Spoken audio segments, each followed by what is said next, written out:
Friends ఎలా ఉన్నారు? మీరు చూస్తున్నారు మీ లేఅవుట్ యూట్యూబ్ ఛానల్. మనకు ఉన్నటువంటి భూముల రకాల్లో దేవాదాయ శాఖ భూములు కూడా చాలా ఉన్నాయి మన దగ్గర. అంటే దేవాదాయ శాఖ భూముల నుంచి తీసుకుని కొంతమందికి ఇళ్ల స్థలాలు బీఫామ్ పట్టాలు ఇచ్చారు ఒకానప్పుడు. అంటే దేవుని భూములు గవర్నమెంట్ ఎక్వైర్ చేసేసేసి బీఫామ్ పట్టాలుగా మార్చి దేవాదాయ శాఖ వాళ్ళు కూడా వాళ్ళు సహకరించి ఇద్దరు కలిసి కొంత దేవుడి భూములు ఇళ్ల పట్టాల కింద మార్చి ఇచ్చిన రోజులు ఉన్నాయి. వైజాగ్లో పంచగ్రామాల సమస్యలని పంచగ్రామాల సమస్యలని సింహాచలం దేవస్థానం భూములని బీఫామ్ పట్టాలకు ఇచ్చిన రోజులు ఉన్నాయి. అలాగే దేవస్థానం భూములు బీఫామ్ పట్టాలకు ఇచ్చినవి కూడా ఇవన్నీ కూడా ఫ్రీ హోల్డ్ అవుతున్నాయి. డీఫామ్ పట్టాలు ఇచ్చినవి కూడా ఫ్రీ హోల్డ్ అవుతున్నాయి దేవస్థానం భూములు కూడా.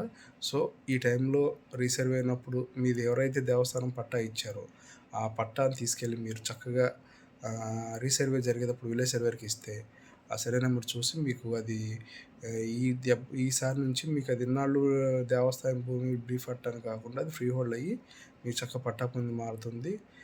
ఈజ్ ద గుడ్ మంచి ప్రజెంట్ కార్యక్రమాలు జరిపిస్తుంది గవర్నమెంట్. నేను ఏ గవర్నమెంట్ అయినా సరే నేనేమంటానంటే ఈ గవర్నమెంట్ చేయని ప్రజలకు మంచి చేసే గవర్నమెంట్ ఎప్పుడు కూడా మనం దాన్ని అప్రిషియేట్ చేయాలి.